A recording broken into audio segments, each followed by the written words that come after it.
നമസ്കാരം.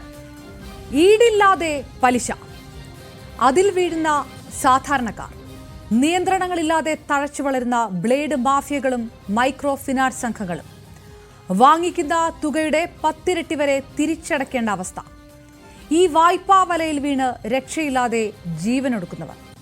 ഇതൊന്നും പുതിയ വാർത്തയല്ല. ഇന്ന് പാലക്കാട് നിന്ന് വരുന്ന ഞെട്ടിക്കുന്ന റിപ്പോർട്ട് പലിശ സംഘം KSRTC കണ്ടക്ടറെ മർദ്ദിച്ചു കൊന്നു എന്നതാണ്. പലിശ സംഘത്തിന് മർദ്ദനമേറ്റ KSRTC കണ്ടക്ടർ K മനോജ് 9 ദിവസത്തോളം ആശുപത്രിയിൽ കിടന്നാണ് മരിച്ചത്. നിയമങ്ങൾ ഇത്രയും കർശനമാക്കിയിട്ടും നിയന്ത്രണമില്ലാതെ കൊള്ളപ്പലിശ സംഘങ്ങൾ വിലസുന്നത് എങ്ങനെയാണ്? പോലീസും അധികൃതരും സർക്കാരും ഉണ്ടായിട്ടും 3 ഇരട്ടിയിലധികം തുകയൊക്കെ ഭീഷണിപ്പെടുത്തി തിരികെ വാങ്ങുന്നത് എങ്ങനെയാണ്? നിയന്ത്രിക്കാൻ നമുക്ക് നിയമങ്ങളുണ്ട്, പക്ഷേ സർക്കാർ കൃത്യമായി ഇടപെടുന്നുണ്ടോ? പലിശയ്ക്ക് പകരം കൊടുക്കേണ്ടി വരുന്നത് ജീവനാണ്. പരിശോധിക്കുന്നു പ്രൈം ഡിബേറ്റ്. സ്വാഗതം.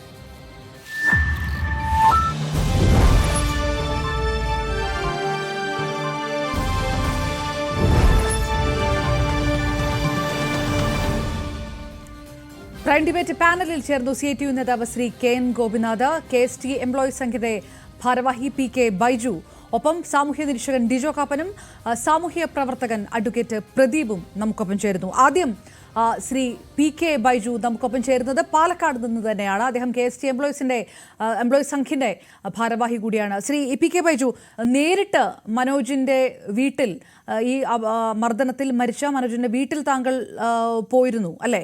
നേരിട്ട് ആ കാര്യങ്ങൾ വീട്ടുകാരോട് തന്നെ ചോദിച്ചറിഞ്ഞിരുന്നു അല്ലേ?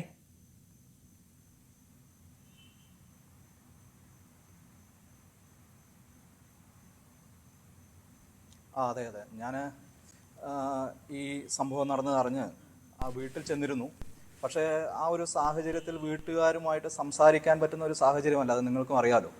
അപ്പോൾ അതുകൊണ്ട് അതിൻ്റെ കൂടുതൽ ഡീറ്റെയിൽസ് വീട്ടുകാരിൽ നിന്ന് അറിയാൻ വേണ്ടിയിട്ട് സാധിച്ചില്ല. പിന്നെ ഈ പറഞ്ഞ കാര്യങ്ങൾ എനിക്ക് മാധ്യമങ്ങളിലൂടെയും അതുപോലെ തന്നെ 1-2 ആളുകളുമായി ഞാൻ അന്വേഷിച്ചതിൻ്റെയും അടിസ്ഥാനത്തിൽ കിട്ടിയ ആ ഒരു ധാരണ മാത്രമാണ് എനിക്ക് ഈ വിഷയവുമായിട്ട് ബന്ധപ്പെട്ടുള്ളത്. പക്ഷേ ഇത് KSRTC എന്ന് പറയുന്ന പ്രസ്ഥാനത്തിൽ ഇത് സംഭവിക്കാൻ പാടില്ലാത്തതാണ്. പക്ഷേ ഇത് സംഭവിക്കും എന്നുള്ളതിനെക്കുറിച്ച് എല്ലാ ജീവനക്കാരും ബോധവാന്മാരാണ്. കാരണം നമുക്കെല്ലാവർക്കും അറിയാം, KSRTCയിൽ ഇപ്പോൾ ശമ്പളം തന്നെ ഗഡുക്കളായിട്ടാണ് കിട്ടുന്നത്. അത് കൃത്യമായിട്ടൊരു സമയത്ത് ശമ്പളം ഏത് ദിവസം കിട്ടുമെന്ന് നമുക്ക് ഉറപ്പിച്ച് പറയാൻ വേണ്ടിയിട്ട് സാധിക്കുന്നില്ല. അതുപോലെ തന്നെ ഇപ്പോൾ നമുക്കറിയാം, ഞങ്ങളെല്ലാവരും തന്നെ ഒരു കപ്പ് വെള്ളം കൊണ്ട് കൈയും കാലും കഴുകി ജീവിച്ച് വന്ന ആളുകളാണ്. അവരോട് പറയുകയാണ്, ഒരു ബക്കറ്റ് വെള്ളം തരാം, നിങ്ങൾ നാളെ മുതൽ കുളിച്ച് ജോലിക്ക് വന്നാൽ മതി എന്ന് പറയുമ്പോൾ 2-3 ദിവസം അങ്ങനെ ഒരു ബക്കറ്റ് വെള്ളം കൊടുത്തു. അതിനുശേഷം ഒരു ദിവസം കുളിച്ചുകൊണ്ട് നിൽക്കുമ്പോൾ സോപ്പ് തേച്ച് നിൽക്കുന്ന സമയത്ത് ടാപ്പ് ഓഫാക്കിയ അവസ്ഥയാണ് ഇപ്പോൾ KSRTC ജീവനക്കാരൻ്റെത്. സർക്കാർ ആ തരത്തിലുള്ള ഒരു കാര്യമാണ് ചെയ്തത്. ഇനി കുറച്ച് കഴിഞ്ഞ് ബാക്കി വെള്ളം തരാം എന്നുള്ള രീതിയിലാണ് സർക്കാർ KSRTC ജീവനക്കാരനോട് പെരുമാറുന്നത്. ഇത് വേറൊരു ഓപ്ഷനില്ല, ശമ്പളം കിട്ടാതെ വേറൊരു ഓപ്ഷനില്ല. അപ്പോൾ നമ്മൾ അടുത്ത വഴി കാണണം. അടുത്ത വഴി എന്ന് പറയുന്നത് എന്താണ്? ഒരു സർക്കാർ ജീവനക്കാരനെ സംബന്ധിച്ച് അല്ലെങ്കിൽ ഒരു എംപ്ലോയിയെ സംബന്ധിച്ച് ഏറ്റവും അടുത്ത എളുപ്പ വഴി, അവന് പൈസയ്ക്കുള്ള എളുപ്പ വഴി എന്ന് പറഞ്ഞാൽ അവൻ്റെ സേവിങ്സ് ആണ്. ഒരു ജീവനക്കാരനെ സംബന്ധിച്ച് അവൻ്റെ ഏറ്റവും പെട്ടെന്ന് എടുക്കാവുന്ന ഒരു സേവിങ്സ് എന്ന് പറയുന്നത് PF-ൽ നിന്ന് ലോൺ എടുക്കാവുന്നതാണ്. PF-ൽ നിന്ന് ലോൺ എടുക്കാൻ വേണ്ടിയിട്ട് ഈ ജീവനക്കാരന്, KSRTCയിലെ ജീവനക്കാരന് സാധിക്കാത്ത ഒരു സാഹചര്യമാണ്. കാരണം PF-ന്റെ KSRTC ജീവനക്കാരന് അടയ്ക്കുന്ന പൈസ കുടിശ്ശികയാക്കിയത് കൊണ്ട്, അതുപോലെ തന്നെ KSRTCയിൽ ആയിരക്കണക്കിന് ജീവനക്കാരുടെ PF-നുള്ള അപേക്ഷകളാണ് മാസങ്ങളായിട്ട് കെട്ടിക്കിടക്കുന്നത്. വർഷങ്ങളായിട്ടുണ്ടാവും ചില ആളുകളുടേത്. അത്രയും ആളുകളുടെ PF ലോൺ ഒരു എമർജൻസിക്കാണല്ലോ നമ്മൾ, അത്രയും സാമ്പത്തിക ബുദ്ധിമുട്ട് വരുമ്പോഴാണല്ലോ നമ്മൾ ഇത്തരം മാർഗങ്ങൾ ആലോചിക്കുക. പക്ഷെ ആ ഒരു കാര്യം പോലും തടസ്സപ്പെടുത്തുകയാണ്. KSRTCയിൽ നിരന്തരമായിട്ട് ജീവനക്കാരൻ്റെ അവകാശങ്ങൾ എന്ന് പറയുന്നത് വലിയ വലിയ നേട്ടങ്ങളൊന്നുമല്ല. അവൻ്റെ മിനിമം ജീവിക്കാനുള്ള അവൻ്റെ അവകാശം തന്നെ ചോദ്യചിഹ്നമായിട്ടാണ് ഈ കഴിഞ്ഞ കുറേ നാളുകളായിട്ട് പോയിക്കൊണ്ടിരിക്കുന്നത്. നമുക്കറിയാം, KSRTC ഒരു ജീവനക്കാരൻ്റെ പിടിക്കുന്ന പൈസകളുണ്ട്, PF-ന് വേണ്ടിയിട്ട് പിടിക്കുന്നത്, അതുപോലെ NPS പെൻഷന് വേണ്ടിയിട്ട് പിടിക്കുന്ന പൈസകൾ. അതുപോലെ തന്നെയാണ് ഏറ്റവും ഗുരുതരമായിട്ടുള്ള ഒരു കാര്യമെന്ന് പറയുന്നത്, KSRTCയിൽ ഇപ്പോൾ പല ബാങ്കുകളിൽ നിന്നും കടമെടുത്തത്, സൊസൈറ്റികളിൽ നിന്നൊക്കെ കടമെടുത്ത ജീവനക്കാരുണ്ട്. ഇവരുടെയൊക്കെ തിരിച്ചടവ് ശമ്പളത്തിൽ നിന്നാണ് പിടിക്കുന്നത്. ശമ്പളത്തിൽ നിന്ന് ഈ തിരിച്ചടവ് പിടിച്ച ശേഷം അത് ഈ സൊസൈറ്റികളിലും അതുപോലെ തന്നെ ബാങ്കുകളിലുമൊക്കെ അടയ്ക്കുന്നതിന് പകരം അത് KSRTC അടയ്ക്കാതിരിക്കുന്നത് മൂലം വൻ കടബാധ്യത, അതായത് സ്വന്തം കയ്യിൽ നിന്ന് പൈസ പോയിട്ടും ആ പൈസയുടെ പേരിലുള്ള കടബാധ്യത മൂലം എന്ത് ചെയ്യണമെന്നറിയാതെ ഇരിക്കുന്ന ഒരു അവസ്ഥയിലാണ് KSRTC ജീവനക്കാരന്റെ ജീവിതം മുന്നോട്ട് പോകുന്നത്. നമുക്ക് ഇത്തരത്തിൽ ഒരു ശമ്പളത്തിന് കൃത്യതയില്ലാത്തത് കൊണ്ട് തന്നെ നമുക്കറിയാം, ഒരു ധനകാര്യ സ്ഥാപനം നമുക്കൊരു ലോൺ എടുക്കാൻ വേണ്ടിയിട്ട് ഇപ്പോൾ SBI ഉൾപ്പെടെ KSRTCക്കാരന്റെ ലോണിന് നിബന്ധനകൾ വെച്ചിരിക്കുകയാണ്. 3 മാസത്തെ തിരിച്ചടവ് പിടിച്ചു വെച്ച ശേഷമാണ് KSRTC ജീവനക്കാരന് മിനിമം ലോണെങ്കിലും കൊടുക്കാൻ വേണ്ടിയിട്ട് SBI പോലും തയ്യാറാവുന്നത്. സർക്കാരിന്റെ കേരള സർക്കാരിന്റെ സ്ഥാപനമാണ് KSFE ഒരു കുറി ചേർന്ന് ആ നറുക്ക് എടുക്കണമെങ്കിൽ അവന് സാധിക്കുന്നില്ല. അതിന് വേറെ ജാമ്യക്കാരനെ കണ്ടെത്തേണ്ട അവസ്ഥയിലാണ് ഒരു സർക്കാർ ജീവനക്കാരാണ് എന്ന് പറയുന്ന KSRTCക്കാരന്റെ അവസ്ഥ. ഇങ്ങനെ നിരന്തരമായിട്ട് എന്ത് ചെയ്യണമെന്നറിയാതെ, ഞാൻ നേരത്തെ പറഞ്ഞതുപോലെ ഒരു കപ്പിൽ ജീവിച്ച ആളുകളാണ്. ഒരു ബക്കറ്റ് വെള്ളം തരാമെന്ന് പറഞ്ഞ് പ്രലോഭിപ്പിച്ച് ശീലിപ്പിച്ച ശേഷം ആ ബക്കറ്റിൽ കുളിച്ചുകൊണ്ടിരിക്കുമ്പോൾ, സോപ്പ് തേച്ചുകൊണ്ടിരിക്കുമ്പോൾ ടാപ്പ് ഓഫാക്കുന്ന പരിപാടിയാണ് ഈ കേരള സർക്കാരും അതുപോലെ തന്നെ KSRTCയുടെ മാനേജ്മെന്റും ചെയ്തുകൊണ്ടിരിക്കുന്നത്. ഇതാണ് ജീവനക്കാരന്റെ ഇന്നത്തെ ഈ അവസ്ഥയ്ക്ക്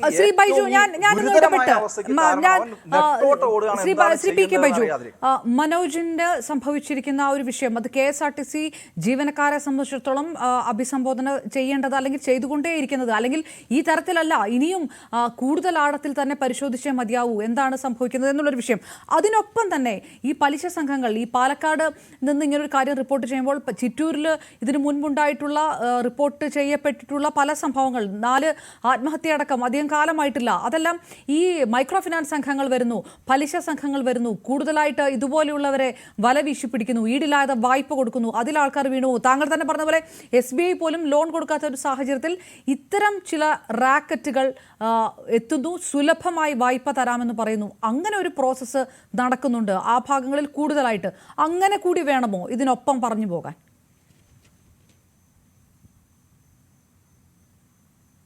അതെ, അത് ഈ ഭാഗങ്ങളിൽ ഇപ്പോൾ KSRTC ജീവനക്കാരന് പാലക്കാട് മാത്രം സംഭവിക്കുന്ന കാര്യമല്ല.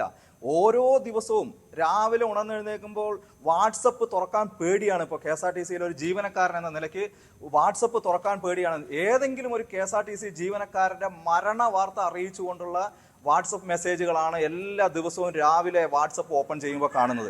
ഇത് വളരെ ദുഃഖകരമാണ്. ഇത് എനിക്കെന്ന് സംഭവിക്കും, എൻ്റെ കൂടെയുള്ളവർക്ക് എന്ന് സംഭവിക്കുമെന്നുള്ള ഞെട്ടലിലും ആകുലതയിലും തന്നെയാണ് KSRTCയിലെ ഓരോ ജീവനക്കാരും മുന്നോട്ട് പോകുന്നത്.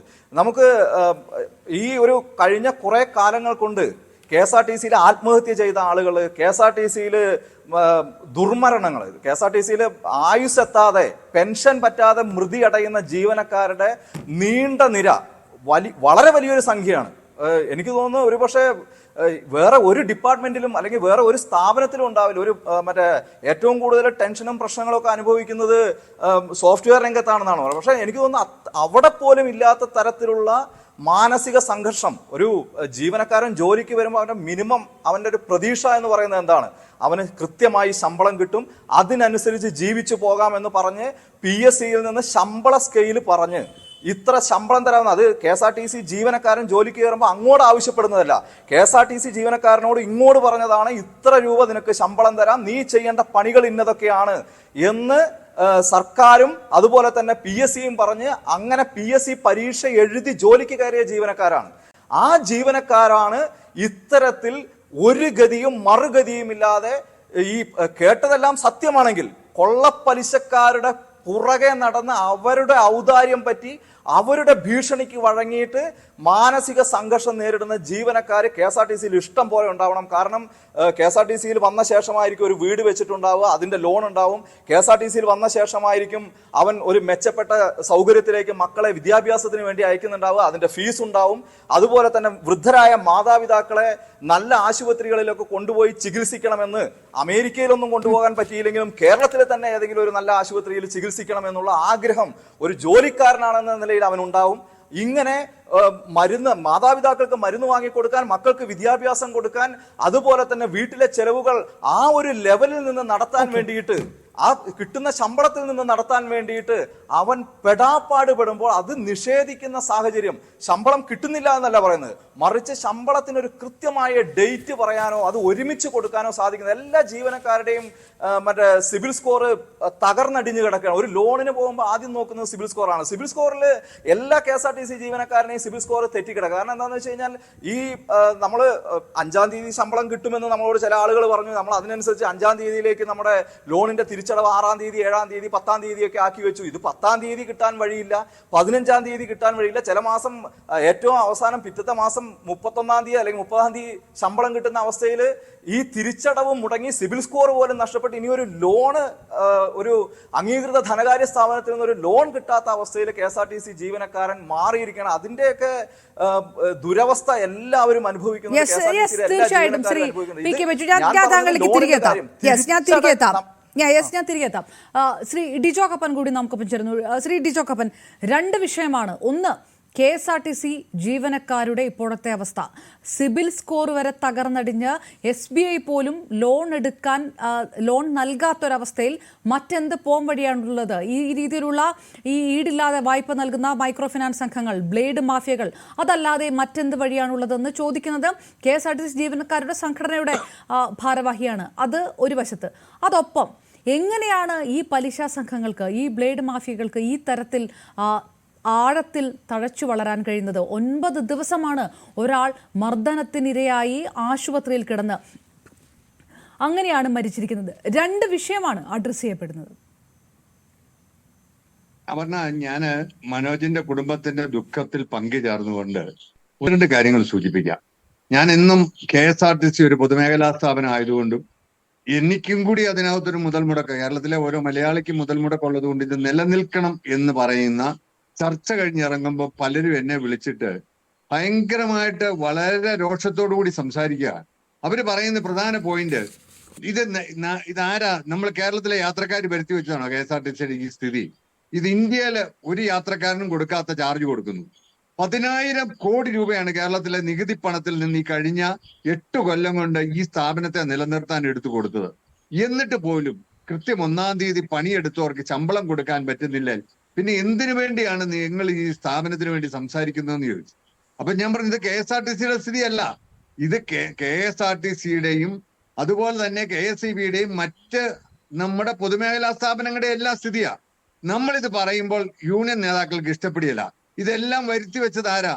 ഇതിന്റെ യൂണിയൻ നേതൃത്വത്തിൽ ഇന്നത്തെ തൊഴിലാളികളല്ല, ഇന്നത്തെ ജീവനക്കാർ കഴിഞ്ഞ കാലങ്ങളിലെ ജീവനക്കാരെക്കാൾ ഇരട്ടി ആത്മാർത്ഥതയോടുകൂടിയും അതിൽ കൂടുതൽ സമയവും പണിയെടുക്കുന്നുണ്ട്.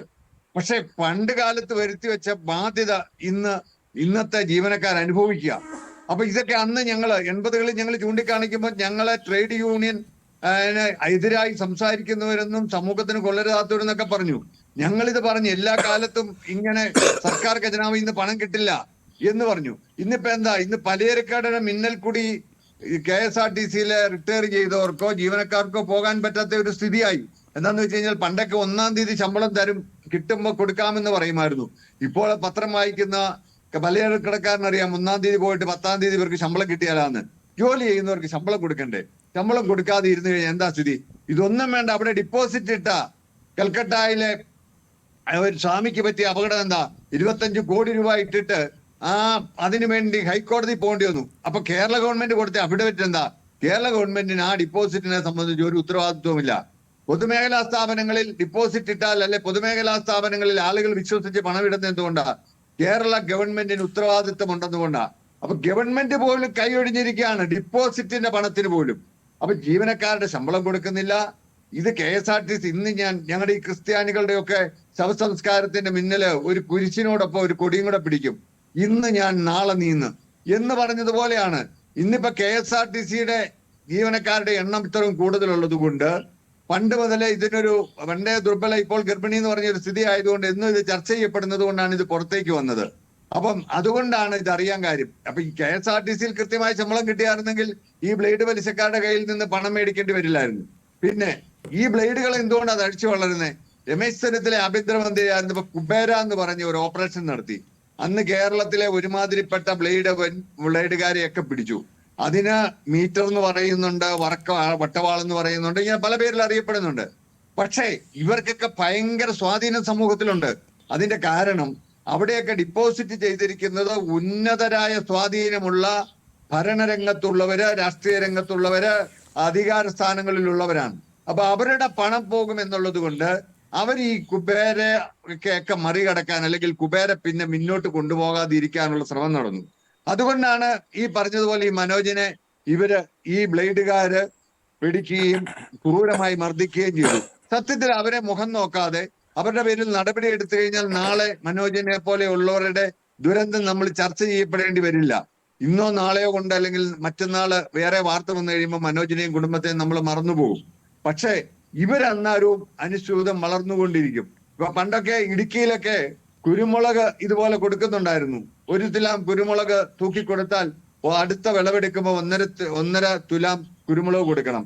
പാലക്കാട്ടും അതുപോലെ തന്നെ കുട്ടനാടുമൊക്കെ 1 പറ നെല്ല് കടം മേടിച്ചാൽ 2 പറ നെല്ല് കൊടുക്കണമായിരുന്നു. പക്ഷെ നമ്മുടെയൊക്കെ നാടുകളിൽ ഈ കോപ്പറേറ്റീവ് സൊസൈറ്റികളൊക്കെ നല്ല നിലയിൽ പ്രവർത്തിച്ചു വന്നപ്പോഴാണ് അങ്ങനത്തെ ബ്ലേഡുകാര്, അല്ലെങ്കിൽ ഈ നമ്മുടെ വസ്തുക്കൾ കൊടുത്തുകൊണ്ടുള്ള, പണയപ്പെടുത്തിക്കൊണ്ടുള്ള ഈ മൂവ്മെന്റ് നിന്നുപോയത്. ഇപ്പൊ പോലും നമ്മുടെ നാടുകളിൽ എനിക്ക് പണം വേണമെന്നുണ്ടെങ്കിൽ, എനിക്ക് ഭൂമി ഉണ്ടെങ്കിൽ ആ ഭൂമി പണം തരുന്നവന്റെ പേരിൽ ഒറ്റ എഴുതി കൊടുത്താൽ, ഞാൻ പണമില്ലാത്തത് കൊണ്ടാണ് ഭൂമി എഴുതി കൊടുത്തിട്ട് മകനെ ഒന്നെങ്കിൽ വല്ല ഹയർ സ്റ്റഡീസിന് വിടാനൊക്കെ ഈ പൈസ അവരുടെ കയ്യിൽ നിന്ന് മേടിക്കുന്നത്. കൃത്യസമയത്ത് കൊടുത്തില്ലെങ്കിൽ അവര് നാളെ പോയി അവരുടെ പേരിൽ ഈ വസ്തു പേരിക്കൂട്ടുന്ന സ്ഥിതിയും ഇന്ന് കേരളത്തിൽ നടക്കുന്നുണ്ടെന്നുള്ളതാണ് ഏറെ ദുഃഖകരമായ കാര്യം. ഞാൻ തിരികെ എത്താം ശ്രീ ഡി ചോക്കപ്പൻ.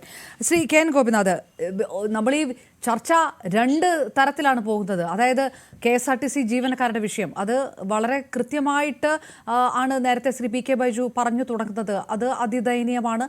ഒരു ലോൺ പോലും നമ്മുടെ ദേശീയ അല്ലെങ്കിൽ ദേശസാൽകൃത ബാങ്കുകളിൽ നിന്ന് പോലും ഒരു ലോൺ പോലും കിട്ടാനാവാത്തൊരവസ്ഥ, തകർന്നടിഞ്ഞ സിബിൽ സ്കോർ, മറ്റെന്ത് പോംവഴിയാണുള്ളത്? അല്ലെങ്കിൽ എന്തുകൊണ്ടാണ് ഈ അവസ്ഥയിലേക്ക് പോകുന്നത് എന്നുള്ളൊരു വലിയ ചോദ്യം അവിടെ നിൽക്കുന്നു. അത് KSRTCയുമായിട്ട് ബന്ധപ്പെട്ട് പരിഹരിക്കാതെ കിടക്കുന്ന അത് നീണ്ട ഒരു വിഷയം തന്നെയാണ്.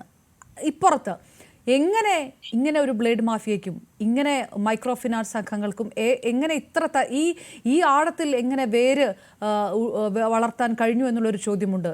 9 ദിവസം ഒരാൾ ആശുപത്രിയിൽ കിടക്കുന്നു, മർദ്ദനമേറ്റ് അതിനെ തുടർന്ന് ഒരാൾ മരിക്കുന്നു. ഇത് ഈ നാട്ടിലാണ് നടക്കുന്നത് എന്നുള്ളതാണ് അത്ഭുതം.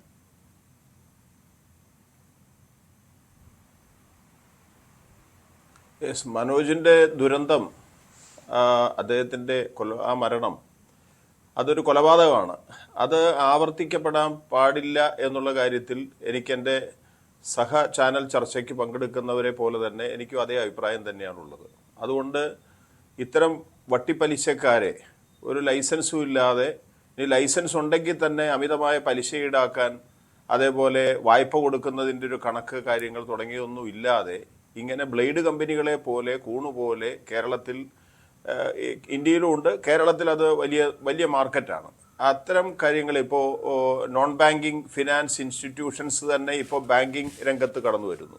അതേപോലെ സ്വകാര്യ ഇൻഷുറൻസ് കമ്പനികൾ വരുന്നു. ഇങ്ങനെ ബാങ്കുകൾ തന്നെ സ്വകാര്യവൽക്കരിക്കപ്പെടുന്നു.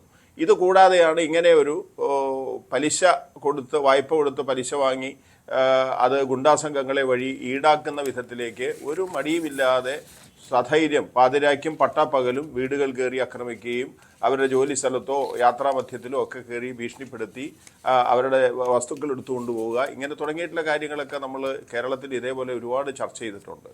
വലിയ ജനകീയ പ്രസ്ഥാനങ്ങൾ ഉയർത്തിക്കൊണ്ടാണ് അത്തരം കാര്യങ്ങളെ പരമാവധി നമുക്ക് അവരോടൊരു അനുകമ്പ തോന്നി അത്തരം കുടുംബങ്ങളെ സംരക്ഷിക്കുന്നതിന് വേണ്ടിയുള്ള ചില മൂവ്മെൻറ്റുകൾ കേരളത്തിലുണ്ടായത്. അതുകൊണ്ട് പോലീസ് നേരത്തെ ഓപ്പറേഷൻ കുബേര പറഞ്ഞ പോലെ അതേപോലൊരു സംവിധാനം തന്നെ ഇത്തരം കാര്യങ്ങളിൽ സ്പെഷ്യൽ ഡ്രൈവ് കേരളത്തിനകത്ത് ആവശ്യമാണ് എന്നുള്ളത് ഏറ്റവും ഒടുവിൽ ഇപ്പോൾ മനോജിൻ്റെ പാലക്കാട്ടുകാരൻ, കുഴമന്തകത്തുകാരൻ ചാലക്കുടിയിലെ അല്ലെങ്കിൽ തൃശ്ശൂർ ആശുപത്രിയിൽ വെച്ച് മരണപ്പെടാനുണ്ടായിട്ടുള്ള കാരണം സംബന്ധിച്ച് അന്വേഷിച്ച് കൃത്യമായി പോകണം. വാസ്തവത്തിൽ അദ്ദേഹം ആരോടും പറഞ്ഞില്ല. വീട്ടുകാരോട് പറഞ്ഞു, ചില സുഹൃത്തുക്കളോട് പറഞ്ഞു, യാത്രക്കാരോട് പറഞ്ഞിട്ടുണ്ടെന്നറിയില്ല. ബിജുവിന് എന്നേക്കാൾ കൂടുതൽ നന്നായിട്ട് അറിയാം. അദ്ദേഹം പറഞ്ഞു എന്ന് പറയുന്നു, എന്നെ കുറേ ആളുകൾ ഇങ്ങനെ വായ്പ വാങ്ങിയതിൻ്റെ ഭാഗമായി അത് തിരിച്ചു കൊടുക്കാൻ കഴിയാത്തതുകൊണ്ട് എന്നെ ഭീഷണിപ്പെടുത്തുകയും ആക്രമിക്കുകയും ഒക്കെ ചെയ്യുന്നുണ്ട് എന്ന് പറയുന്നു.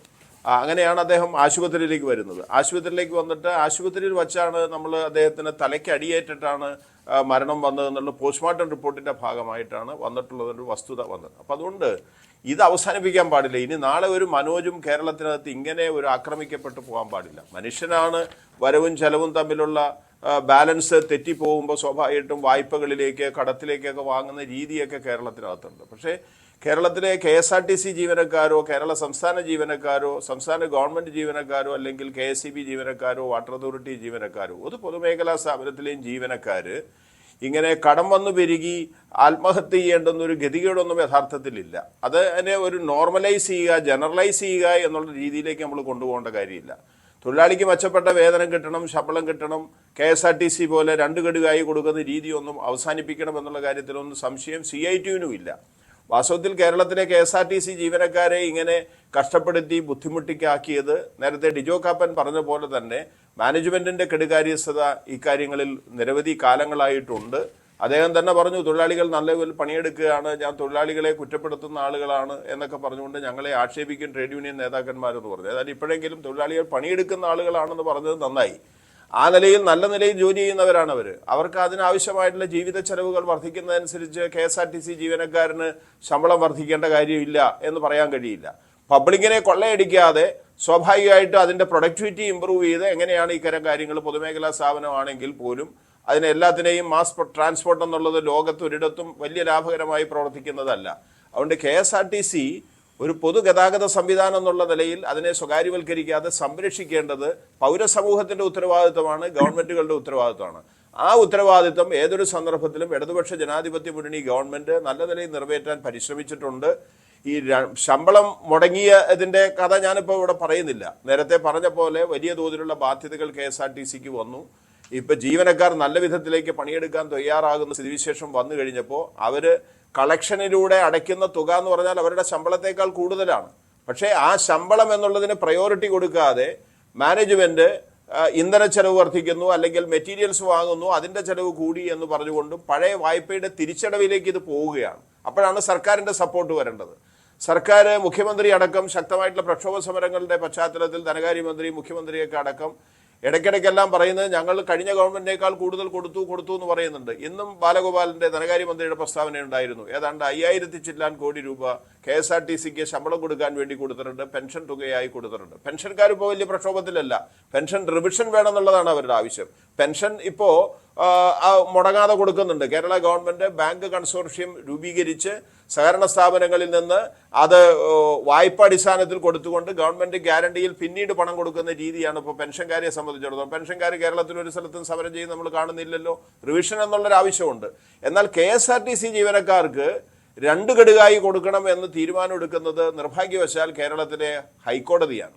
ഹൈക്കോടതി അങ്ങനെയെങ്കിലും കൊടുക്കുക എന്ന് പറഞ്ഞുകൊണ്ട് കോടതിയുടെ ഇടപെടലിന്റെ പുറത്താണ് ഈ 2 ഗഡു വന്നത്. ഇപ്പോൾ ഗണേഷ് കുമാർ മന്ത്രിയായിരിക്കുന്ന സന്ദർഭത്തിൽ അദ്ദേഹത്തോട് ട്രേഡ് യൂണിയൻ സംഘടനകളെല്ലാം ആവശ്യപ്പെട്ടിട്ടുണ്ട്. 2 ഗഡു എന്നുള്ളത് ഒരു കാരണവശാലും മുന്നോട്ട് കൊണ്ടുപോകാൻ പാടില്ല, അത് ഒറ്റ ഗഡു ആകണം. അദ്ദേഹം തന്നെ പറഞ്ഞു, ഞാൻ അതിനു വേണ്ടി മുൻകൈ എടുക്കും, ഞാൻ ശ്രമിച്ചിട്ടുണ്ട്, പക്ഷേ ഇതേവരെ നടന്നിട്ടില്ല. അതിലേക്ക് പോകണമെന്ന് തന്നെയാണ് CITUവിൻ്റെ അഭിപ്രായം. പക്ഷേ ഞാൻ വീണ്ടും ആവർത്തിച്ചു പറയുന്നു, നമ്മൾ മനോജിന്റെ ദാരുണമായിട്ടുള്ള ഈ കൊലപാതകം അത് പോലീസ് അന്വേഷണത്തിലാണ് കൂടുതൽ വ്യക്തമായി വരേണ്ടത്.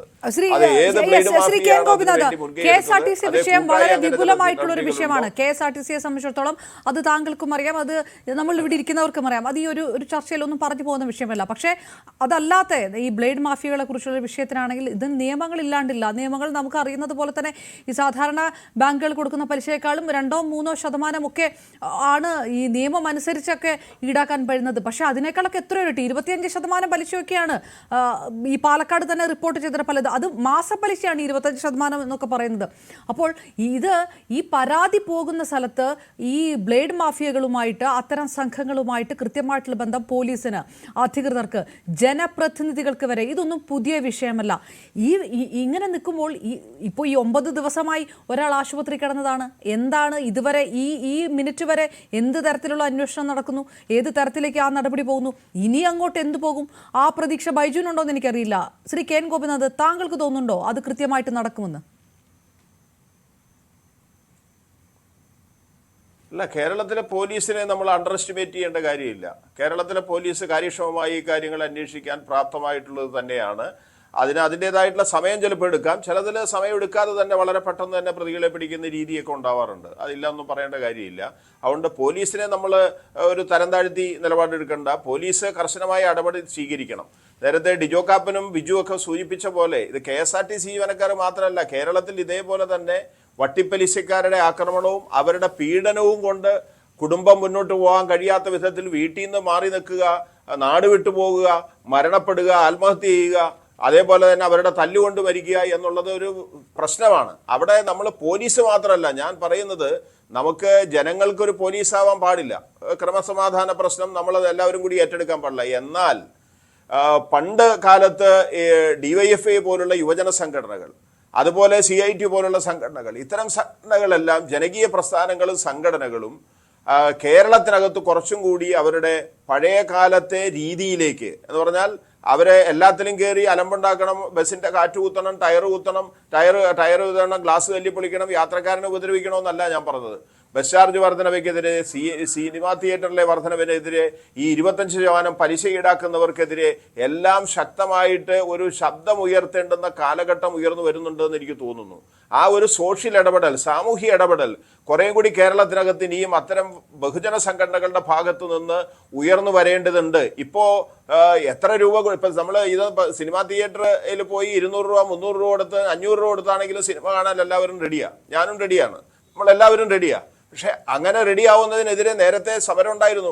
ആശുപത്രിയിൽ, സർക്കാർ ആശുപത്രിയിൽ OP ടിക്കറ്റിനെതിരെ 9 ദിവസം എറണാകുളം ജനറൽ ആശുപത്രിയുടെ മുമ്പിൽ പാർക്കിന്റെ അവിടെ നിരാഹാരം കിടന്നവനാ ഞാൻ. അതൊന്നും ഇന്നത്തെ കാലത്ത് ഉണ്ടാവുന്നില്ല. അതുകൊണ്ട് സ്വാഭാവികമായിട്ടും അങ്ങനെയുള്ള ജനകീയ ഇടപെടലും ഇത്തരം കാര്യങ്ങളിൽ ഉയർന്നു വരണം. എന്നാൽ വാളെടുത്തവൻ വാളിച്ചപ്പാടാവാതെ കർശനമായി പോലീസിന്റെ നിയന്ത്രണത്തിലേക്ക് കാര്യങ്ങൾ കൊണ്ടുവരുന്ന ഒരു സംവിധാനം ഉണ്ടാവണം. പോലീസ് ഇക്കാര്യത്തിൽ കേരള ഗവൺമെന്റും ആഭ്യന്തര വകുപ്പും കുറച്ചും കൂടി ഈ മനോജിന്റെ ഇൻസിഡന്റ് കൂടി വച്ചുകൊണ്ട് ഈ പ്രതികളെ പിടിക്കുക മാത്രമല്ല, ഇവരെ ഒരു നിയന്ത്രണത്തിൽ കൊണ്ടുവരാൻ വേണ്ടി പഴയ ഓപ്പറേഷൻ എന്താണ് ചെയ്യേണ്ടത് പോലീസ്, എന്താണ് സർക്കാർ ചെയ്യേണ്ടത് എന്നാണ് താങ്കൾ പറയുന്നത്. അത് ഞാൻ അംഗീകരിക്കുന്നു. അതുണ്ടാകുന്നുണ്ടോ എന്ന് ചോദിക്കുമ്പോൾ പോലീസിനെ താഴ്ത്തിക്കെട്ടണ്ട എന്നാണ് താങ്കൾ പറയുന്നത്. അഡ്വക്കേറ്റ് പ്രദീപിലേക്ക് പോയ ശേഷം വരാം. അഡ്വക്കേറ്റ് പ്രദീപ്, ഈ തരത്തിലുള്ള പലിശ സംഘങ്ങളുടെ ഇത്തരം ക്രൂരതകൾ, അങ്ങനെ ഉണ്ടാകുന്ന ആത്മഹത്യകൾ അല്ലെങ്കിൽ മരണങ്ങൾ, ഇതൊക്കെ ഡീൽ ചെയ്യുന്ന ഒരാൾ കൂടിയാണ് താങ്കൾ. അതിനെതിരെയെല്ലാം പ്രതിഷേധവുമായിട്ട് മുന്നിട്ടിറങ്ങുന്ന ഒരാൾ കൂടി ആയതുകൊണ്ട് ഇതിനകത്ത് പോലീസ് അടക്കമുള്ളവർ, ജനപ്രതിനിധികൾ അടക്കമുള്ളവർ ഈ വിഷയത്തിനകത്ത് കൃത്യമായി ഇടപെടാൻ അവർക്ക് ബുദ്ധിമുട്ട് വരാറുണ്ടോ? പല കേസുകളും വരുമ്പോൾ ഈ കേസുകളിൽ പരാതികളുമായിട്ട് മുന്നോട്ട് പോകുമ്പോൾ കൃത്യമായ നിയമങ്ങൾ ഉണ്ടായിട്ടും എന്തുകൊണ്ടായിരിക്കും പലപ്പോഴും അതിൽ കൃത്യമായ നടപടികളൊന്നും ഉണ്ടാകാത്തത്? എന്തുകൊണ്ടായിരിക്കും? താങ്കൾ എങ്ങനെയാണ് കാണുന്നത്? അഡ്വക്കേറ്റ് പ്രദീപ്, കേൾക്കാമോ? പലപ്പോഴും ന്യൂസ് 18 തന്നെ ചർച്ച ചെയ്തൊരു വിഷയമാണ്. പക്ഷേ എന്നിട്ട് പോലും ഈ കഴിഞ്ഞ 2-3 വർഷങ്ങളായിട്ട് നിരന്തരമായിട്ട് ഇത്തരത്തിലുള്ള സംഭവങ്ങൾ കേരളത്തിൽ ആവർത്തിക്കപ്പെട്ടിട്ട് പോലും ഗവൺമെന്റ് ഉണ്ടാവുന്നത് എന്നതാണ് യാഥാർത്ഥ്യം. കേരള പോലീസിന്റെ വെബ്സൈറ്റിൽ തന്നെ ഈ ധനകാര്യ സ്ഥാപനങ്ങളെ കുറിച്ച് പട്ടിപ്പലിക്കുന്ന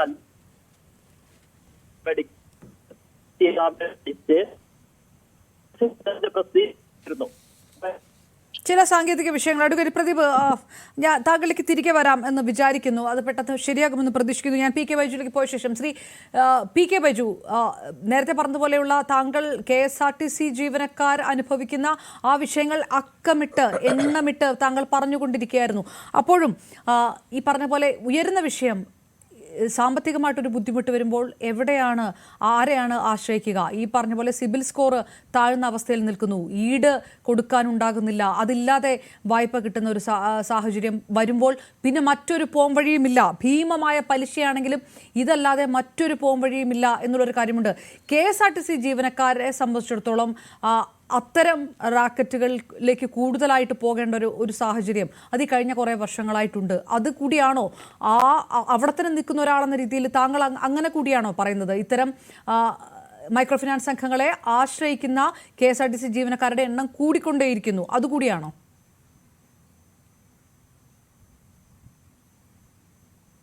അതെ അതെ, ഈ KSRTC-യിൽ നമുക്കറിയാം ഇപ്പോൾ ഗവൺമെന്റിന്റെ തീരുമാനങ്ങൾ എന്ന് പറയുന്നത് വളരെ വിചിത്രമാണ്.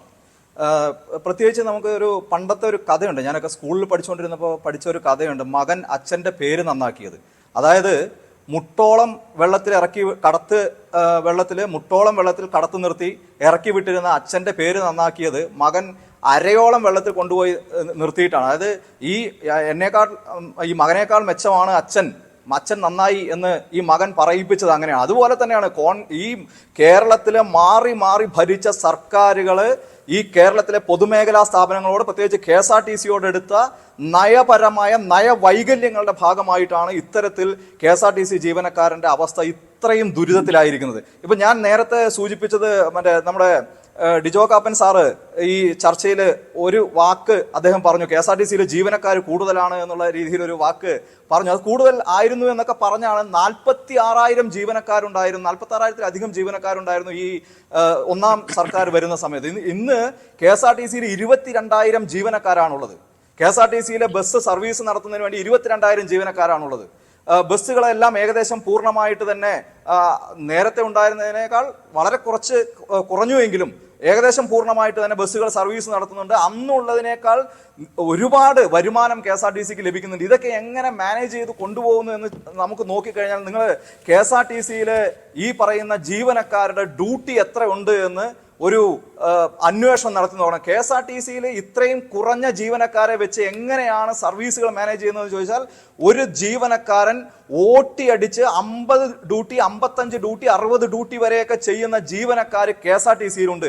KSRTC-ക്കാരന്റെ ഈ എന്തിനു വേണ്ടിയിട്ടാണ് അവൻ ജോലി ചെയ്യുന്നത്, ഇങ്ങനെ അധിക ജോലി ചെയ്യുന്നത് ചോദിച്ചാൽ നിങ്ങൾ പറഞ്ഞ ഈ ഒരൊറ്റ കാര്യമുള്ളൂ, അവന് ഒരു അംഗീകൃത ധനകാര്യ സ്ഥാപനത്തിൽ നിന്ന് ലോൺ എടുത്ത് അതിന്റെ പലിശ അടച്ചാൽ മതി. ഇതുപോലെയുള്ള ബ്ലേഡ് മാഫിയകളിൽ നിന്നും മറ്റ് അംഗീകാരമില്ലാത്ത ധനകാര്യ സ്ഥാപനങ്ങളിൽ നിന്നൊക്കെ ലോൺ എടുത്തു കഴിഞ്ഞാൽ അവൻ ഭീമമായ പലിശ അടയ്ക്കണം. അപ്പൊ ഭീമമായ പലിശ എങ്ങനെ അടയ്ക്കും? ആ പലിശ അടയ്ക്കാൻ വേണ്ടിയിട്ട് അവന്റെ ശരീരം ഇല്ലാതാക്കിക്കൊണ്ടിരിക്കുകയാണ്, അവൻ നിരന്തരമായിട്ട് ഓട്ടി പോയിക്കൊണ്ടിരിക്കുകയാണ്. ഇത് സർക്കാരിന് സന്തോഷമാണ്. കാരണം 46,000 ജീവനക്കാർ ചെയ്യേണ്ടിയിരുന്ന ജോലി 22,000 ജീവനക്കാരെ വെച്ച് അവന്റെ സാമ്പത്തിക പരാധീനതയെ ചൂഷണം ചെയ്തുകൊണ്ട് ഒരു ചൂഷക ഭരണകൂടമായിട്ട് കേരളത്തിലെ ഭരണകൂടം മാറിയതിന്റെ ഒരു ദൃക്സാക്ഷ്യമാണ് ഇന്ന് KSRTC-യിൽ നടന്നുകൊണ്ടിരിക്കുന്നത്. KSRTC ജീവനക്കാരന് ഇതുമായിട്ട് വളരെ ഗുരുതരമായ ഒരു സാഹചര്യത്തിലൂടെയാണ് പോയിക്കൊണ്ടിരിക്കുന്നത്. ഇതിന് KSRTC-യിൽ BMS മുന്നോട്ട് വെച്ച ഒരു മുദ്രാവാക്യമുണ്ട്. KSRTC-യെ ഈ പൊതുജനാരോഗ്യവും അതുപോലെ തന്നെ പൊതുവിദ്യാഭ്യാസത്തിനും എന്താണോ പ്രാധാന്യം കൊടുക്കുന്നത്, ഏത് രീതിയിലാണോ അതിന് പ്രാധാന്യം കൊടുക്കുന്നത്, അതേ പ്രാധാന്യം കേരളത്തിലെ പൊതുഗതാഗത സംവിധാനത്തിന് കൊടുത്ത് KSRTC-യെ ഡിപ്പാർട്ട്മെന്റ് ആക്കി മാറ്റിക്കൊണ്ട് ഈ KSRTC-യിലെ എല്ലാ പ്രശ്നങ്ങളും പരിഹരിച്ച് ജീവനക്കാർക്കും അതുപോലെ തന്നെ നമുക്കറിയാം വേറെ സംസ്ഥാനങ്ങളിലൊക്കെ സ്ത്രീകൾക്ക് സൗജന്യ യാത്ര കൊടുക്കുന്നുണ്ട്, അതുപോലെ തന്നെ മറ്റ് നിരവധി സേവനങ്ങൾ കൊടുക്കുന്നുണ്ട്. വളരെ ഡിജോ കാപ്പൻ സാറ് പറഞ്ഞതുപോലെ ഏറ്റവും ഭീമമായ ചാർജാണ് കേരളത്തിൽ ഈടാക്കുന്നത് പറഞ്ഞു. അങ്ങനെ ഈടാക്കേണ്ട ആവശ്യം എന്താണ്? നമുക്ക് വളരെ കുറഞ്ഞ ചാർജിൽ ഇനി ഫ്രീ ആയിട്ട് പൊതുഗതാഗതം ആളുകൾക്ക് കൊടുത്തുകൂടെ? ആ ഒരു മാതൃകയാക്കിക്കൂടെ കേരളത്തിന്?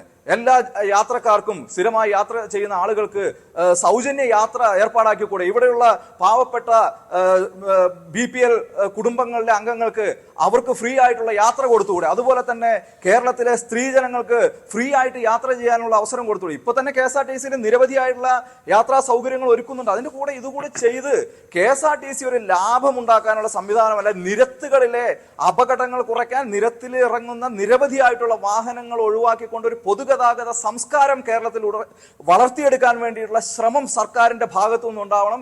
KSRTC-യെ ഡിപ്പാർട്ട്മെന്റ് ആക്കിക്കൊണ്ട് പൊതുഗതാഗതത്തിന്, പൊതുവിദ്യാഭ്യാസത്തിനും പൊതുജനാരോഗ്യത്തിനും കൊടുക്കുന്ന അതേ പ്രാധാന്യം കൊടുത്താൽ മാത്രമേ ഈ ഒരു പ്രശ്നത്തിന് ഞാൻ താങ്കളിലേക്ക് വരാം. KSRTC രക്ഷപ്പെടാൻ എത്ര ആത്മഹത്യകൾ വേണ്ടിവരും എന്നുള്ള ചോദ്യങ്ങളൊക്കെ കഴിഞ്ഞ കുറേ സമയങ്ങളായിട്ട് ഉയർന്നതാണ്. CIT യൂണിയന്റെ ഒരു ഭാരവാഹി തന്നെ 2 മാസം മുൻപാണ് നമുക്കറിയാം ഒരു ചെറായി സ്വദേശി കുമളിയിൽ ആത്മഹത്യക്ക് ശ്രമിച്ചത്. ആ സമയത്തൊക്കെ വാർത്ത വന്നതാണ്. ഇത് ഒരു വിഷയമല്ല, ഇത് തുടരുന്ന വിഷയം. ഒപ്പം അഡ്രസ്സ് ചെയ്തു പോകേണ്ടത് നേരത്തെ പറഞ്ഞതുപോലെ എങ്ങനെ ഇത്തരം റാക്കറ്റുകൾ സജീവമാകുന്നു, ഇങ്ങനെ വല കുരുക്കാൻ എങ്ങനെ അവർക്ക് കഴിയുന്നു എന്നുള്ളതുണ്ട്. അഡ്വക്കേറ്റ് പ്രദീപ് നേരത്തെ ഞാൻ ചോദിച്ചത് താങ്കൾക്കത് മുഴുമിപ്പിക്കാൻ കഴിഞ്ഞില്ല.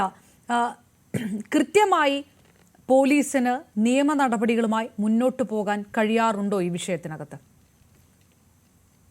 കേൾക്കാമോ? കേൾക്കാം, പറഞ്ഞോളൂ. കേരള ഇതേ വിഷയങ്ങള് നമ്മളെ ന്യൂസ് 18 തന്നെ പല തവണകളായിട്ട് ചർച്ച ചെയ്ത വിഷയങ്ങളാണ്. നമുക്കറിയാം, ഏകദേശം ഒരു വർഷം മുമ്പ് തൃശ്ശൂര് ഒരു വീട്ടിൽ കയറി ആക്രമിച്ചതുമായി ബന്ധപ്പെട്ട് ഇതേപോലെ തന്നെ നമ്മൾ ചർച്ച ചെയ്ത വിഷയമാണ്.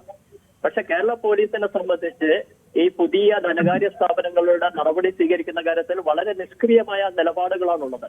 കഴിഞ്ഞ 6 മാസം മുമ്പാണ് കേരള പോലീസിന്റെ വെബ്സൈറ്റിൽ 428ഓളം ധനകാര്യ സ്ഥാപനങ്ങളുടെ പട്ടിക പുറത്തിറക്കിയത്. ഈ ധനകാര്യ സ്ഥാപനങ്ങളെല്ലാം തന്നെ കൊള്ളപ്പലിശ ഈടാക്കുന്നുണ്ടെന്നും ഇവരെ വെബ്സൈറ്റിൽ ഉൾപ്പെടുത്തണം എന്നെല്ലാം പറഞ്ഞിട്ടായിരുന്നു വെബ്സൈറ്റിൽ അന്ന് വന്നിരുന്നത്. പക്ഷെ നമ്മൾ കണ്ടത് ഒരു 2 ആഴ്ച കഴിയുമ്പോഴേക്കും വെബ്സൈറ്റിൽ നിന്ന് ഈ ലിസ്റ്റ് റിമൂവ് ചെയ്യപ്പെടുകയാണ് ഉണ്ടായിരിക്കുന്നത്.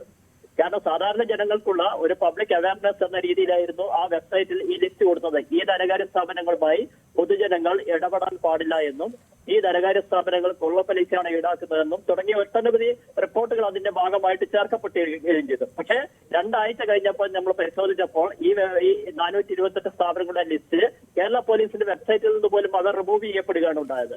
അപ്പൊ പൊതുജനങ്ങൾക്ക് ഏതെല്ലാം ധനകാര്യ സ്ഥാപനങ്ങളാണ് കൃത്യമായി നിയമം അനുസരിച്ച് മുന്നോട്ട് പോകുന്നതെന്നും ഏതെല്ലാം ധനകാര്യ സ്ഥാപനങ്ങളാണ് നിയമവിരുദ്ധമായി പ്രവർത്തിക്കുന്നത് എന്ന് ജനങ്ങൾക്ക് അവയർനെസ് കൊടുക്കേണ്ട കേരള പോലീസ് അവരുടെ വെബ്സൈറ്റിൽ നിന്ന് ഇത് റിമൂവ് ചെയ്തതിനും ഇത്തരത്തിൽ ഒട്ടനവധി കാരണങ്ങളുണ്ട്. കാരണം ഇത്തരത്തിലെ കേരളത്തിലെ സ്വകാര്യ ധനകാര്യ സ്ഥാപനങ്ങളുടെ സമ്മർദ്ദത്തിന്റെ ഫലമായിട്ടാണ് അവർ റിമൂവ് ചെയ്യപ്പെട്ടത് എന്നാണ് ഞങ്ങൾ മനസ്സിലാക്കിയിരിക്കുന്നത്. കാരണം 25 മാത്രമല്ല 45% വരെ പലിശ ഈടാക്കുന്ന ധനകാര്യ സ്ഥാപനങ്ങൾ കേരളത്തിലുണ്ട്. നമുക്ക് ഇന്നത്തെ നിയമം അനുസരിച്ച്, റിസർവ് ബാങ്കിന്റെ നിയമം അനുസരിച്ച് നമ്മുടെ ദേശസാൽകൃത ബാങ്കുകളെക്കാളും പരമാവധി 2-3% കൂടുതൽ മാർജിൻ എടുക്കാൻ വേണ്ടി മാത്രമേ ഇവിടുത്തെ സ്വകാര്യ ധനകാര്യ സ്ഥാപനങ്ങൾക്ക് നിയമം അനുവദിക്കുന്നുള്ളൂ. പക്ഷേ ഈ നിയമത്തെ കാറ്റിൽ പറത്തിക്കൊണ്ടാണ് 45% വരെ പലിശ ഈടാക്കിക്കൊണ്ടിരിക്കുന്നത്. കാരണം ഇത് സാധാരണക്കാരനെ പലിശയുടെ കണക്കറിയില്ല. ഒരു തുക കൊടുക്കുന്നു, ആ തുക ആഴ്ചക്ക് ഇത്ര രൂപ വെച്ച് അല്ലെങ്കിൽ മാസത്തിൽ ഇത്ര രൂപ വെച്ച് തിരിച്ചടക്കണം എന്ന് പറയുമ്പോൾ ഏതൊരു സാധാരണക്കാരനെ സംബന്ധിച്ച് അവന് പണത്തിന്റെ അത്യാവശ്യമുള്ളത് കൊണ്ട് ഈ ധനകാര്യ സ്ഥാപനങ്ങൾ പറയുന്ന കടലാസുകളെല്ലാം ഒപ്പിട്ട് കൊടുക്കുന്നു എന്നല്ലാതെ ഒരിക്കലും തന്നെ അവൻ പലിശയെ കുറിച്ച് കണക്ക് കൂട്ടി നോക്കാറില്ല. മാത്രവുമല്ല, ഈ സ്വകാര്യ ധനകാര്യ സ്ഥാപനങ്ങൾ ഒന്നും തന്നെ നമ്മുടെ ദേശസാൽകൃത ബാങ്കുകൾ കൊടുക്കുന്നത് പോലെ ഒരു പാസ്ബുക്കോ അല്ലെങ്കിൽ ബാങ്കിന്റെ സ്റ്റേറ്റ്മെന്റുകളോ ഇതൊന്നും സാധാരണക്കാരന് കൊടുക്കാറില്ല. അതുകൊണ്ട് തന്നെ സാധാരണക്കാരൻ ഒരിക്കലും പലിശയുടെ കണക്ക് അറിയാറില്ല. എത്ര ശതമാനമാണ് പലിശ കൂട്ടിയത്, അല്ലെങ്കിൽ ഇതിൽ പേപ്പലിശയുണ്ടോ, കൂട്ടുപലിശയുണ്ടോ, അതേപോലെ വീഴ്ച പലിശ, ഇങ്ങനെ പല പേരുകളിലാണ് ഈ ധനകാര്യ സ്ഥാപനങ്ങൾ പലിശ കൂട്ടിക്കൊണ്ടിരിക്കുന്നത്. ഇതെല്ലാം ഇവിടുത്തെ നിയമപരമായ സംവിധാനങ്ങൾ ചോദ്യം ചെയ്യപ്പെടേണ്ട കാര്യമാണ്. പക്ഷേ പോലീസ് ഈ കാര്യത്തിൽ നിഷ്ക്രിയമായ നിലപാട് സ്വീകരിക്കുന്നതുകൊണ്ടാണ് ഇത്തരത്തിൽ അഡ്വക്കേറ്റ് പ്രദീപ്, ഞാൻ താങ്കളിലേക്ക് തിരികെ വരാം. ശ്രീ കെ എൻ ഗോപിനാഥ്, ഞാൻ ഡിജോ കപ്പലിലേക്ക് പോകുന്നതിന് മുമ്പ് ശ്രീ കെ എൻ ഗോപിനാഥ്, പോലീസിനെ താഴ്ത്തിക്കെട്ടാൻ ശ്രമിക്കുന്നില്ല. പോലീസ് രാഷ്ട്രീയ പാർട്ടികളെ അല്ലെങ്കിൽ പലപ്പോഴും ഭരണകക്ഷികളായിട്ടുള്ളവരുടെയൊക്കെ ചട്ടുകങ്ങളായി മാറുന്നു എന്നുള്ളത് അത് പഴകിത്തേഞ്ഞ ഒരു ആരോപണം കൂടിയാണ്. അത് പൂർണ്ണമായി തള്ളിക്കളയാൻ പറ്റില്ല. പക്ഷേ 45% പലിശ ഈടാക്കുന്ന 428ഓളം ധനകാര്യ സ്ഥാപനങ്ങൾ നിയന്ത്രിക്കേണ്ടതായിട്ടുള്ള അല്ലെങ്കിൽ ഒഴിവാക്കേണ്ടതായിട്ടുള്ള പൊതുജനങ്ങൾ അത് കൃത്യമായി മനസ്സിലാക്കേണ്ടതായിട്ടുള്ള 428 സ്ഥാപനങ്ങൾ, ധനകാര്യ സ്ഥാപനങ്ങളുടെ ലിസ്റ്റ് കേരള പോലീസ് എന്തുകൊണ്ടായിരിക്കും വെബ്സൈറ്റിൽ നിന്ന് നീക്കം ചെയ്തിട്ടുണ്ടാവുക? അല്ല അപർണ, അത് പ്രസാദ് പറഞ്ഞപ്പോൾ ഉള്ള വിവരം മാത്രമേ ഉള്ളൂ. എനിക്കത് പരിശോധിച്ചിട്ടല്ലാതെ പറയാൻ കഴിയില്ല. അങ്ങനെ ലിസ്റ്റ് പ്രസിദ്ധീകരിച്ച് 24 മണിക്കൂർ തികയുന്നതിന് മുമ്പ് ആ ലിസ്റ്റ് പിൻവലിച്ചു. അത് സ്വകാര്യ ബ്ലേഡ് മാഫിയകളുടെ സ്വാധീനം ഗവൺമെന്റിൽ ഉള്ളതുകൊണ്ടാണ് എന്നൊക്കെ ഉത്തരവാദിത്വമില്ലാതെ അല്ലെങ്കിൽ ഒരു ജനറലൈസ് ചെയ്തൊരു വർത്തമാനം അങ്ങ് പറയുന്നത് പോലെ എനിക്കത് പരിശോധിക്കാതെ എനിക്കൊരു ഉത്തരം പറയാൻ കഴിയില്ല. കേരള ഗവൺമെന്റ് അങ്ങനെ സ്വകാര്യ ബ്ലേഡ് മാഫിയകളെ നിയന്ത്രിക്കാതെ കയറൂരി വീഴുന്നൊരു സംസ്ഥാന ഗവൺമെന്റാണ് എന്നൊന്നും സംഘിന്റെ പ്രവർത്തകനായിട്ടുള്ള ബൈജു അടക്കമുള്ളവർ കേന്ദ്ര ഗവൺമെന്റ് ഇക്കാര്യങ്ങളെല്ലാം വളരെ ലിബറലൈസ് ചെയ്താണ് ഇരിക്കുന്നത് എന്നുള്ളത് മനസ്സിലാക്കാതെ കണ്ട് പറയരുത്. നമുക്കിപ്പോൾ സൗകര്യമുള്ള പോലെ പൊട്ടക്കണ്ണം മാവുമേറി എന്ന പോലെ കേരള ഗവൺമെന്റിനെ എല്ലാത്തിനും പഴിചാരിക്കൊണ്ട് അങ്ങനെ പോകാം. കേരള ഗവൺമെന്റാണ് KSRTCയെ പിടിച്ചു നിർത്തുന്നത്. KSRTCയുടെ പെൻഷൻകാരുടെ പണം കൊടുക്കുന്നത് കേരള ഗവൺമെന്റാണ്. ഗവൺമെന്റ് തന്നെ ഇടപെട്ടുകൊണ്ടാണ് ഇതെല്ലാം ചെയ്യുന്നത്. അങ്ങനെ ഏതൊരു സ്ഥാപനത്തിനാണ് കേരളത്തിൽ ഇതേപോലൊരു സഹായം LDF ഗവൺമെന്റിന്റെ കാലത്തല്ലാതെ മറ്റൊരു ഗവൺമെന്റിന്റെ കാലത്ത് കിട്ടിയിട്ടുള്ളത്? പോരായ്മയുണ്ടെന്നറിയാം. അദ്ദേഹം ഭാവനയോട് കൂടി പറഞ്ഞു, സ്ത്രീകൾക്ക് സൗജന്യം കൊടുക്കണം, യാത്രക്കാർക്ക് ഫ്രീ കൊടുക്കണം, മാസ് ട്രാൻസ്പോർട്ടിന് പ്രത്യേകമായിട്ടുള്ള പരിഗണന, ഗവൺമെന്റ് സബ്സിഡി ഇല്ലാതെ ഒരു തരത്തിലും KSRTC പോലൊരു സ്ഥാപനത്തിന് മുന്നോട്ട് പോകാൻ കഴിയില്ല. ലോകത്തെ എല്ലാ സ്ഥലത്തും അങ്ങനെയാണ് നടക്കുന്നത്. അത് വേണമെന്നുള്ള അദ്ദേഹത്തിന്റെ ആ സ്വപ്നത്തിലെ അത്തരം കാര്യങ്ങളെല്ലാം വളരെ യാഥാർത്ഥ്യമാണ്. എന്നാൽ തൊഴിലാളികൾ ഇതിനേക്കാൾ ദയനീയമായിട്ടുള്ള തൊഴിലാളികളുണ്ട്. അവർ മനോജിനെ പോലെ ദുരന്തം ഉണ്ടാവരുത്, ആത്മഹത്യകളൊക്കെ നടക്കുന്ന സ്ഥലമുണ്ടെന്നുള്ളത് ഞാൻ ബൈജുവിനോട് ചൂണ്ടിക്കാണിക്കണോ? NTC എന്ന് പറയുന്ന കേന്ദ്രത്തിലെ ഇന്ത്യയിലെ 23 കേന്ദ്ര പൊതുമേഖലാ സ്ഥാപനങ്ങൾ 4 കൊല്ലമായി കോവിഡ് കാലത്ത് അടഞ്ഞു കെട്ടിട്ട് പട്ടിണിയും പരിവട്ടമാണ് അവിടുത്തെ തൊഴിലാളികൾ. അതേപോലെ അവസ്ഥയൊന്നും കേരളത്തിലെ KSRTC ജീവനക്കാർക്ക് സംഭവിച്ചിട്ടില്ല. ഞാൻ അത്തരം കാര്യങ്ങളിലേക്ക് പോകണ്ടെന്ന് ഓർത്തിട്ട് പറയാതിരുന്നതാ. നമ്മൾ അങ്ങനെ ഒരു വാഗ്വാദത്തിലേക്ക് പോകണ്ട. നമുക്ക് മനോജിന്റെ വിഷയത്തിലെടുക്കാം. പോലീസ് കുറച്ചുകൂടി കാര്യക്ഷമമായി ഇത്തരം കാര്യങ്ങളിൽ ഇടപെടുമെന്നുള്ള കാര്യത്തിൽ യാതൊരു സംശയവും എനിക്കില്ല. പ്രസാദ് പറഞ്ഞ കാര്യത്തെ സംബന്ധിച്ച് പ്രത്യേകം പരിശോധിക്കാം. കേരളത്തിനകത്ത് സ്വാഭാവികമായിട്ടും പോലീസ് ഇത്തരം പരാതികൾ കിട്ടിയാൽ കൃത്യമായി അന്വേഷിക്കാറുണ്ട്. ഈ മനോജ് ഇങ്ങനെ എന്നെ വേട്ടയാടുന്നുണ്ട്, എന്നെ ഇങ്ങനെ ഭീഷണിപ്പെടുത്തിയിട്ടുണ്ട്, എന്നെ ഇത് പല സ്ഥലത്ത് വെച്ച് ആക്രമിച്ചിട്ടുണ്ട്, 10ഓളം വരുന്ന വായ്പാ സംഘങ്ങളിൽ നിന്ന് ഞാൻ 42 ലക്ഷം രൂപയോളം കടമെടുത്തിട്ടുണ്ടെന്നൊന്നും ആരോടും മനോജ് അങ്ങനെ ഒരു പരാതി പറഞ്ഞിട്ടില്ല. മനോജ് വളരെ ജനകീയനായ CITU മെമ്പർ കൂടിയായിട്ടുള്ള ഒരാളാണ്. KSRTA എന്ന് പറയുന്ന സംഘടനയ്ക്കകത്താണ് മനോജ് അംഗമായിട്ടുള്ളത്. ഞാൻ മനസ്സിലാക്കിയിട്ടുള്ളതാണ്. അതുകൊണ്ട് അദ്ദേഹം വളരെ ജനകീയനായിരുന്നു. ആ യാത്രക്കാരാണ് യഥാർത്ഥത്തിൽ ഇപ്പോൾ അവർക്ക് സഹായം കൊടുത്തത്. KSRTA തന്നെ CITU യൂണിയൻ തന്നെ 1 ലക്ഷം രൂപ അദ്ദേഹത്തിന് ചികിത്സിക്കാൻ സഹായം കൊടുത്തു. അവരുടെ സ്വാതന്ത്ര്യം എന്ന് പറയുന്ന പ്രത്യേകമായിട്ടൊരു സംവിധാനത്തിലൂടെ അവരത് ചെയ്തു. 50,000 രൂപയോളം മെഡിക്കൽ കോളേജിലെ ജീവനക്കാർ അദ്ദേഹത്തിന് സംഭാവന ചെയ്തു. യാത്രക്കാർ 30,000 രൂപ പിരിച്ചു ചെയ്തു. അത്രമാത്രം ജനകീയനായിട്ടുള്ള ഒരാളാണ്. അതുകൊണ്ട് അദ്ദേഹം ഈ പ്രശ്നത്തെ സംബന്ധിച്ച് പോലീസിന് ഇതിനു മുമ്പ് പരാതി പറഞ്ഞിട്ടുണ്ടോ? എന്നെ ഇങ്ങനെ വായ്പ എടുത്തിട്ടുണ്ട്, എന്നെ വട്ടിപ്പലിശയാണ് എന്ന് പറഞ്ഞുകൊണ്ട് പരാതിപ്പെട്ടിട്ടില്ല. അപ്പോ ഈ അവയർനെസ് അദ്ദേഹം ജനകീയനായിട്ടുള്ള ഒരു CITU നേതാവാണ്. അതുകൊണ്ട് തന്നെ അദ്ദേഹം ആ രീതിയിൽ വളരെ ജനകീയനാണ്. ഈ രീതിയിലുള്ള സഹായങ്ങളെല്ലാം അദ്ദേഹത്തിന് ലഭിച്ചു. അദ്ദേഹം ആശുപത്രിയിൽ കിടക്കുമ്പോൾ അതെല്ലാം സമ്മതിക്കുന്നു. സ്വാഭാവികമായിട്ട് ഒരു മനുഷ്യനാണ്, ഈ രീതിയിൽ കടമെടുക്കാൻ നിർബന്ധിതനാകുന്നു. എടുക്കുന്നത് ഇത്തരം ആൾക്കാരിൽ നിന്നാണ്. നമ്മൾ ഈ വായിച്ചിരിക്കുന്ന ആത്മഹത്യകൾ, പുറത്തു വരുന്ന ആത്മഹത്യകൾ, അല്ലെങ്കിൽ അത്തരം രീതിയിൽ 10,000 രൂപയ്ക്ക് വരെ ആത്മഹത്യ ചെയ്തവർ ഈ കേരളത്തിലുണ്ട്. ആ രീതിയിൽ കടം വാങ്ങിച്ചിട്ട് തിരിച്ചടയ്ക്കാൻ കഴിയാത്തവർ ഈ നാട്ടിലുണ്ട്. പുറത്തെങ്ങനെ പറയാൻ കഴിയുമെന്നൊരു വിഷയമുണ്ട്. അതിപ്പോ CITU നേതാവാണെങ്കിലും ശരി, അതല്ല അതൊരു സാധാരണ ഒരു മാധ്യമ പ്രവർത്തകയാണെങ്കിലും പോലും ശരി, എങ്ങനെയാണ് ഇത് പുറത്തു പറയുക? ഇത്തരം അവരുടെ റാക്കറ്റുകൾക്ക് എത്രത്തോളം ശക്തി ഉണ്ടാകും? അത് ഏതെല്ലാം മേഖലകളിൽ വിഹരിച്ചു നിൽക്കുന്നു, വ്യാപരിച്ചു നിൽക്കുന്നു, എവിടെയെല്ലാം വേരോട്ടമുണ്ട്? പോലീസിന്റെ അടുത്ത് പോയിട്ട് പരാതി പറഞ്ഞിട്ട്, അല്ലെങ്കിൽ പുറത്തു പോയി പറഞ്ഞിട്ട് പരാതി പറഞ്ഞിട്ട് കാര്യമുണ്ടാവുകയില്ല എന്ന് കൂടി അദ്ദേഹത്തിന് തോന്നിയിട്ടുണ്ടാവില്ലേ? അപ്പോൾ ആ വിഷയത്തെ അല്ലേ നിങ്ങൾ അഭിസംബോധന ചെയ്യേണ്ടത്? അത് CITU പോലുള്ള ഒരു സംഘടനകളൊക്കെ അതിൽ ഇനിഷ്യേറ്റീവ് എടുക്കുന്നില്ലെങ്കിൽ പിന്നെ ആരാണ്? അപർണ നിങ്ങൾ വളരെ സ്ട്രേറ്റ് ഫോർവേഡ് ആയിട്ടുള്ള ഒരു ചാനൽ ചർച്ച നയിച്ചുകൊണ്ട് പോവുകയാണ്. അതിൻ്റെ ഇടയിൽ മരണപ്പെട്ടു പോയ മനോജ് കേരളത്തിലെ പോലീസിലേക്ക് പരാതിപ്പെട്ടിട്ടൊരു കാര്യവുമില്ല എന്ന് കണക്കാക്കിയിട്ട് സ്വയം അടികൊണ്ട് ഇങ്ങനെ മരണത്തിലേക്ക് വന്നു എന്നൊക്കെ നിങ്ങളൊരു അസംഷനിലേക്കൊന്നും എത്തണ്ട. അത് ശരിയായൊരു ഊഹമല്ല. ഗവൺമെന്റിനെതിരെ 2 വർത്തമാനം പറയണമെങ്കിൽ പറഞ്ഞോളൂ, നമുക്കൊരു തൃപ്തി കിട്ടണമെന്നുണ്ടെങ്കിൽ അത് പറഞ്ഞോളൂ. ഞാൻ അതല്ല ആവശ്യം. ഇപ്പം ഏതൊരു ഗവൺമെന്റ് ആണെങ്കിലും ആ ഗവൺമെന്റിന്റെ കാര്യക്ഷമമായിട്ടുള്ള ഭരണ സംവിധാനങ്ങൾ കുറച്ചും കൂടി കാര്യക്ഷമമായി ഇടപെടുന്നതിലെ സന്ദർഭത്തിലെ നമുക്ക് പഴുതുകളില്ലാതെ ഇത്തരം കാര്യങ്ങളൊക്കെ ചെയ്യാൻ പറ്റുള്ളൂ എന്നുള്ള കാര്യം യാതൊരു സംശയവുമില്ല. അത് LDF ഗവൺമെന്റ് ആണെങ്കിലും UDF ഗവൺമെന്റ് ആണെങ്കിലും BJP ഗവൺമെന്റ് ആണെങ്കിലും ഇത്തരത്തിലൊക്കെ സംഭവിക്കാറുണ്ട്. ആ സംഭവിക്കുമ്പോൾ പോലീസ് അലർട്ട് ചെയ്താൽ മാത്രം പോരാ. നമുക്ക് 3 തരത്തിൽ ഇതിനെ കൈകാര്യം ചെയ്യാം. ഞാൻ പറഞ്ഞോട്ടെ,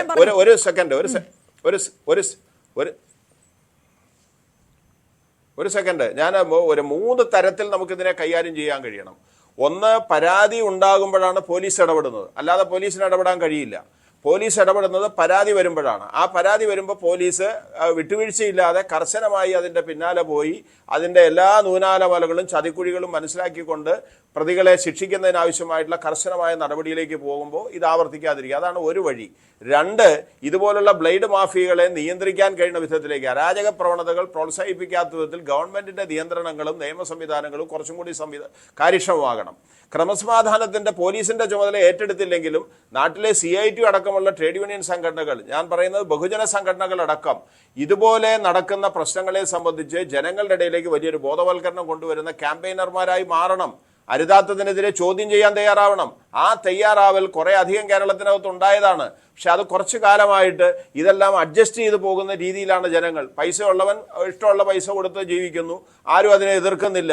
അതുകൊണ്ട് അങ്ങനത്തെ ഒരു സമൂഹമായി കേരളം മാറുകയാണ്. അരുതാത്തതിനെ ചോദ്യം ചെയ്യാൻ കഴിയുന്ന വിധത്തിലേക്കുള്ള നിലപാടുകളിലേക്ക് നമ്മുടെ സമൂഹം മാറണം. സമൂഹത്തിൽ ഉത്തരവാദിത്തമുള്ള ബഹുജന പ്രസ്ഥാനങ്ങളും ട്രേഡ് യൂണിയൻ പ്രസ്ഥാനങ്ങളും, ഞാൻ എൻ്റെ സംഘടനയെ അടക്കം പറഞ്ഞുകൊണ്ട് അങ്ങനെ മാറുന്നതിലേ ഉണ്ടാവണം. CITU ഒക്കെ അങ്ങനെ പ്രവർത്തിക്കുന്ന സംഘടനകളാണ്. എന്നാൽ ഞാൻ പൂർണ്ണമായി അങ്ങനെയാണ് 100% എന്നൊന്നും പറയുന്നില്ല. നമുക്ക് ട്രേഡ് യൂണിയൻ എന്നുള്ള നിലയിൽ ഒരു തൊഴിലാളിയുടെ തൊഴിൽ സംരക്ഷിക്കുക, ഒരു സ്ഥാപനം സംരക്ഷിക്കുക തുടങ്ങിയിട്ട് വരുമ്പോൾ മറ്റു കാര്യങ്ങളെ സംബന്ധിച്ച് ചിലപ്പോൾ കെയർ ചെയ്യാൻ പറ്റാത്ത സ്ഥിതിയൊക്കെ വരാറുണ്ട്. അതൊന്നും ഇല്ല എന്നല്ല ഞാൻ പറയുന്നത്. പക്ഷെ പഴുതടച്ച ഈ 3 ആംഗിളിലുള്ള പ്രവർത്തനങ്ങൾ നമുക്ക് ഉണ്ടായേണ്ടി വരും.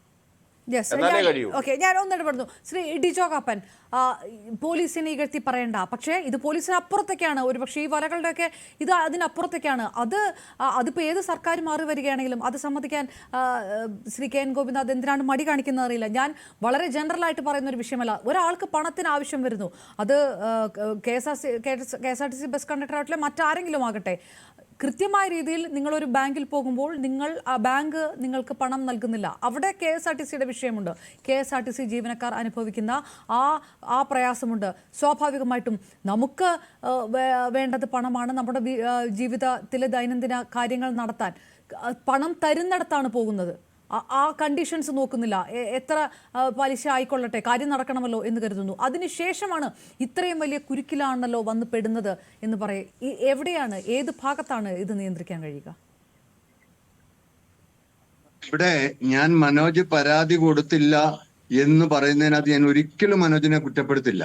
എന്താന്ന് വെച്ച് കഴിഞ്ഞാൽ, എനിക്കറിയാവുന്ന ഒരു സാറ് മകനെ പഠിപ്പിക്കാൻ വേണ്ടിയിട്ട് കുറച്ച് പണം ബാങ്കിൽ ചെന്നപ്പോൾ കിട്ടിയില്ല. പെട്ടെന്ന് ഡേറ്റ് കഴിയാൻ പോകുന്നു, ഇതുപോലെ ഒരു പലിശക്കാരുടെ അടുത്ത് നിന്ന് എടുത്തു. പൈസ ഇല്ലാത്തതുകൊണ്ടാണല്ലോ വാങ്ങിക്കുന്നത്.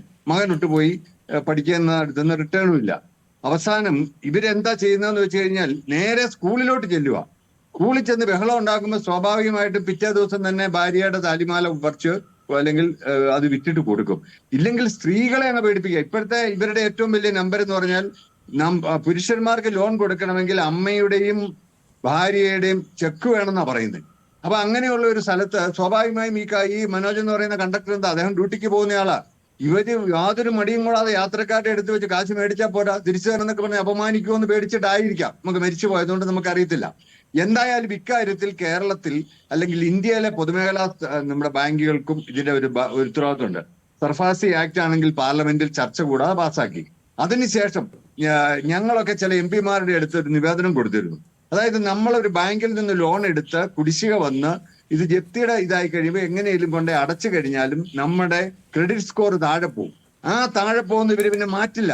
അപ്പൊ നമുക്ക് ഇപ്പൊ നമ്മള് ഒരു കാറ് മേടിച്ചതിന് അത് നമ്മൾ തീർത്തു കഴിഞ്ഞ് കഴിയുമ്പോൾ നമ്മുടെ ക്രെഡിറ്റ് സ്കോർ ഈ മൈനസ് ആയിട്ട് കിടക്കാൻ പാടില്ലല്ലോ. അത് നമ്മുടെ സ്കോറ് പിന്നെ നമുക്ക് ആവശ്യാനുസരണമുള്ള സ്കോർ ഉണ്ടെങ്കിലേ നമ്മളൊരു വീട് വെക്കണമെങ്കിൽ ഇത് കിട്ടുള്ളൂ. അപ്പൊ അത് സംബന്ധിച്ച് നിരവധി പ്രാവശ്യം പാർലമെന്റിലും ഒക്കെ പറഞ്ഞു. എന്തായാലും കഴിഞ്ഞ ആഴ്ച കേന്ദ്ര ഗവൺമെന്റ് അത് സംബന്ധിച്ച് ഒരു ഉത്തരവ് ഇറക്കിയിട്ടുണ്ട്. അങ്ങനത്തെ ക്രെഡിറ്റ് സ്കോർ അവർക്ക് പുനഃസ്ഥാപിച്ചു കൊടുക്കണം എന്ന് പറഞ്ഞിട്ടുണ്ട്. അതൊരു നല്ല ചുടുവയ്പാ. അത് അങ്ങനെ ക്രെഡിറ്റ് സ്കോർ ഇല്ലാത്തത് കൊണ്ടാണ് പല ആളുകളും ഇപ്പൊ തന്നെ ഗോപിനാഥ് പറഞ്ഞു CITUവിന്റെ കമ്മിറ്റി 1 ലക്ഷം രൂപ കൊടുത്തെന്ന് പറഞ്ഞു. ഒരുപക്ഷെ CITUവിന്റെ സൊസൈറ്റി പണമില്ലാതെ വന്നതുകൊണ്ടായിരിക്കും ഇദ്ദേഹം പോകാൻ സാധ്യത ഉണ്ടായത് ഈ ബ്ലേഡ് പലിശക്കാരുടെ അടുത്ത്. അത് നമുക്കറിയത്തില്ല. അതൊരു അന്വേഷണത്തിലൂടെ വരാൻ പറ്റുള്ളൂ. പിന്നെ ഞാനിവിടെ പറയണ്ട എന്ന് ഉദ്ദേശിച്ചതാണെങ്കിലും ഞാൻ മുമ്പേ സൂചിപ്പിച്ചതുപോലെ ഈ ചർച്ച കഴിയുമ്പോൾ ചില ഈ പൊതുമേഖലയ്ക്ക് വേണ്ടി അല്ലെങ്കിൽ പൊതുഗതാഗതത്തിന് വേണ്ടി സംസാരിക്കുന്നതുകൊണ്ട് ചില പ്രേക്ഷകർ നമ്മളോട് രൂക്ഷമായ ചോദ്യം ഇത് കഴിയുമ്പോൾ വിളിച്ചു വയ്ക്കും. എന്നോടൊരു പ്രേക്ഷകൻ ചോദിച്ചൊരു ചോദ്യമുണ്ട്.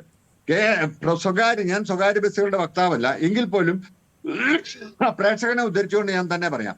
സ്വകാര്യ ബസ് ഉടമകൾ വർഷം 2 ലക്ഷം രൂപ ടാക്സ് കൊടുക്കുന്നുണ്ട്.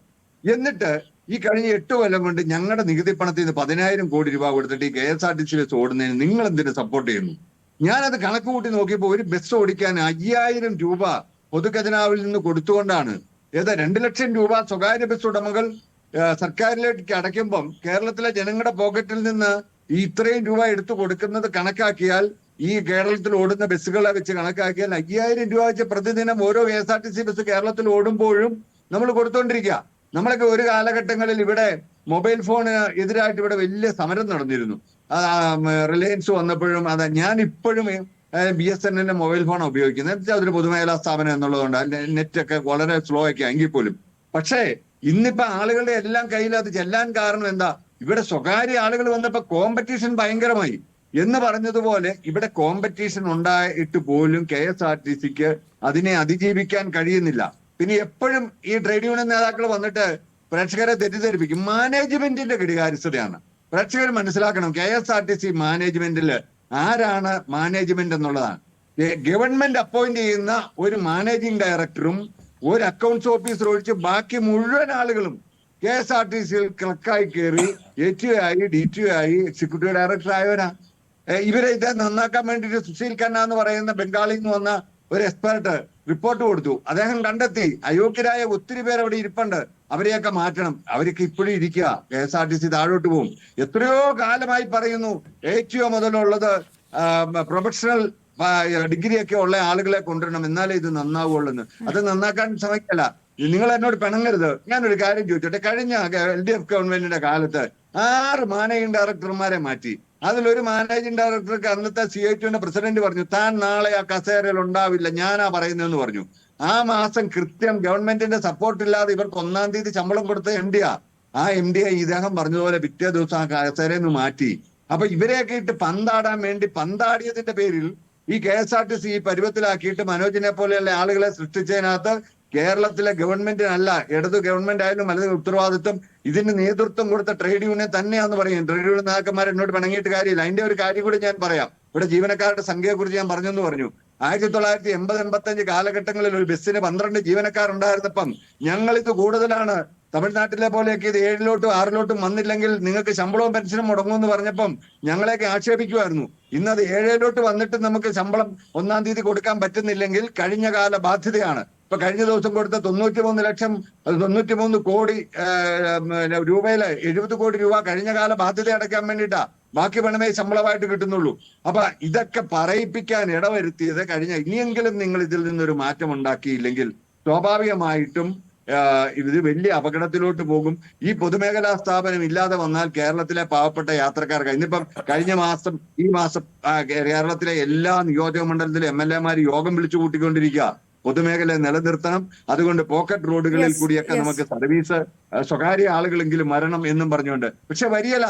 എന്താന്ന് വെച്ചാൽ ഇന്ത്യയിൽ ഒരിടത്തുമില്ലാത്ത ചാർജ് വന്നതുകൊണ്ട് കേരളത്തില് 1,20,00,000 സ്കൂട്ടറുകൾ വാങ്ങിയത് ഈ പൊതുഗതാഗതം കേരളത്തിൽ നശിച്ചു. എന്താന്ന് വെച്ചാൽ എല്ലാവർക്കും 2 വീലറായി. അപ്പം ആ 2 വീലർ പോലും മേടിക്കാൻ ശേഷിയില്ലാത്ത ആളുകൾ മാത്രമാണ്, പിന്നെ ദീർഘദൂര യാത്രക്കാരും മാത്രമാണ് KSRTC ഇന്ന് ഡിപ്പെൻഡ് ചെയ്യുന്നത് എന്നുള്ളതാണ്. തീർച്ചയായിട്ടും ശ്രീ ടി ചോക്കപ്പൻ, ഇത് ഈ വിഷയം 2 വിഷയമാണിത്.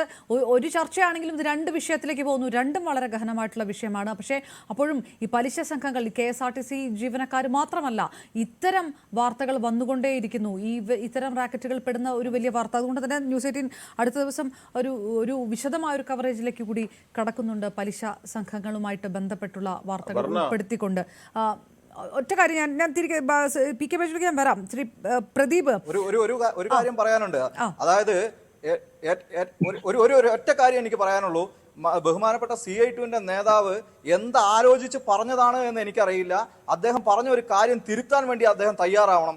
CITUവിന്റെ 1 ലക്ഷം രൂപയുടെ ഔദാര്യം കാത്തുകിടക്കുന്ന ജീവനക്കാരനല്ല ഈ പറയുന്ന നമ്മുടെ ഈ ദുരൂഹ സാഹചര്യത്തിൽ ഇത്തരത്തിൽ മരണപ്പെട്ട ഞങ്ങളുടെ പ്രിയപ്പെട്ട സഹപ്രവർത്തകൻ. അദ്ദേഹത്തിന് CITUവിന്റെ 1 ലക്ഷത്തിന് കാത്തു കിടന്നാൽ അദ്ദേഹം പണിയെടുത്ത ശമ്പളം കിട്ടാൻ വേണ്ടിയിട്ടാണ് അദ്ദേഹം ഈ KSRTC ജോലി. അതിന്റെ അവസരങ്ങൾ മുഴുവൻ നിഷേധിച്ച് അദ്ദേഹത്തിന് ഒരു PF-ന്റെ ലോൺ എടുക്കാൻ കഴിയാതെ, NPS-ന്റെ കുടിശ്ശിക കൊടുക്കാൻ കഴിയാതെ, അതുപോലെ തന്നെ അദ്ദേഹത്തിന്റെ ഒരു ധനകാര്യ സ്ഥാപനത്തിന് ലോൺ എടുക്കാൻ കഴിയാതെ അദ്ദേഹത്തിന് മൊത്തത്തിൽ ഞെക്കിപ്പിഴിഞ്ഞിട്ട് അവസാനം കൊണ്ടുപോയി കൊടുത്തു 1 ലക്ഷം രൂപ കൊണ്ടുപോയി കൊടുത്തു എന്നൊക്കെ പറയുന്നത് തികച്ചും അപഹാസ്യമാണ്. ഇത് ജീവനക്കാരോട് ട്രേഡ് യൂണിയൻ ചെയ്തു കൊടുക്കേണ്ടത് 1 ലക്ഷം രൂപ കൊണ്ടേ കൊടുക്കുകയല്ല, അവന് ജീവിക്കാൻ, അവന് മാന്യമായി തൊഴിലെടുക്കാനുള്ള സാഹചര്യം ഒരുക്കി കൊടുക്കാനാണ് CITU ഉൾപ്പെടെ മുന്നോട്ട് വരേണ്ടത്. ഞാൻ ഒരിക്കൽ കൂടി പറയുന്നു, ഒരു സർക്കാരിന്റെയും ആജ്ഞാനുവർത്തികളായിട്ട് പ്രവർത്തിക്കാൻ ഒരു ട്രേഡ് യൂണിയൻ സംഘടന തയ്യാറാവരുത്. കേന്ദ്ര സർക്കാരാണെങ്കിലും കേരള സർക്കാരാണെങ്കിലും തൊഴിലാളികൾക്കും പണിയെടുക്കുന്ന ജീവനക്കാർക്കും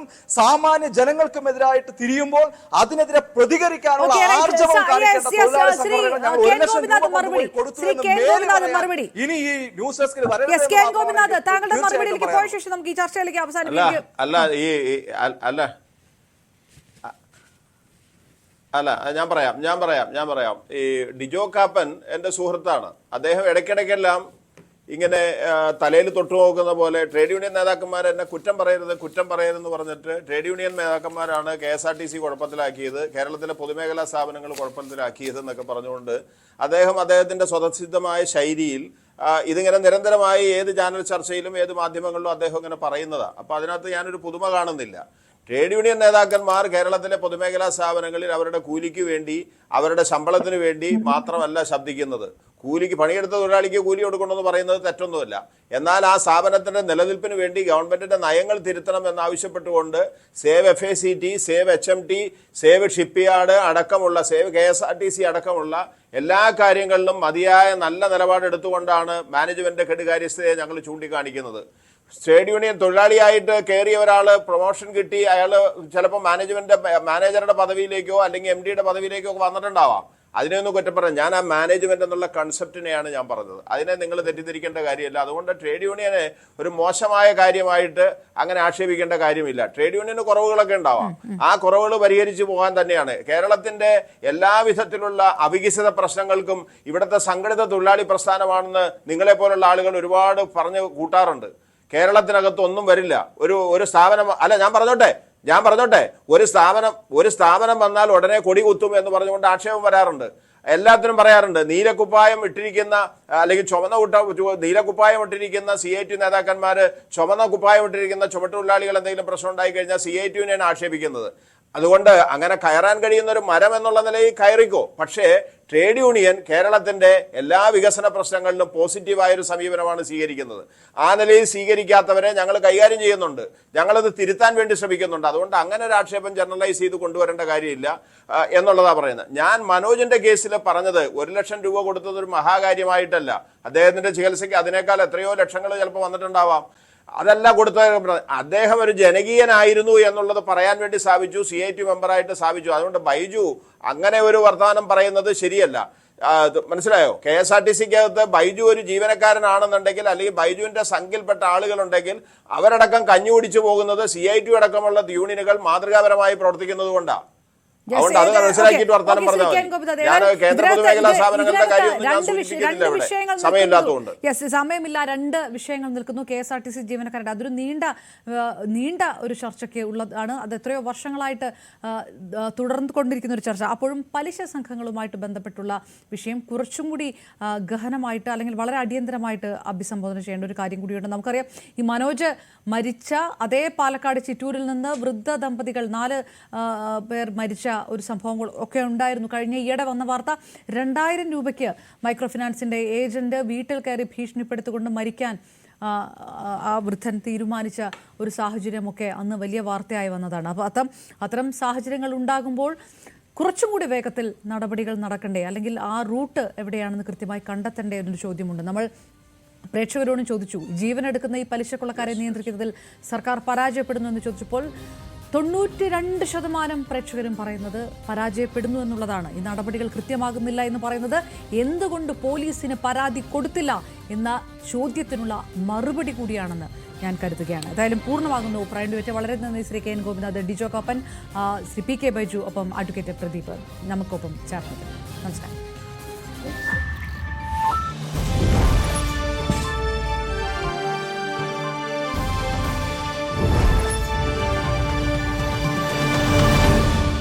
പ്രദേശ